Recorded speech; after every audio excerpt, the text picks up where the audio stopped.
السلام عليكم ورحمة الله وبركاته. عارفين يا جماعة ازاي نخرج من شهر رمضان بقلب صافي ونقي؟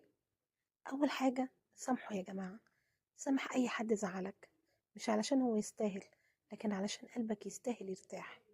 تاني حاجة حاول تصلح علاقتك ما بينك وما بين ربنا، وده طبعا ما بيكونش بكتر الكلام، لكن بصدق اللحظة، لحظة دمعة ما بينك وما بينه كفاية على فكرة تغير حياتك.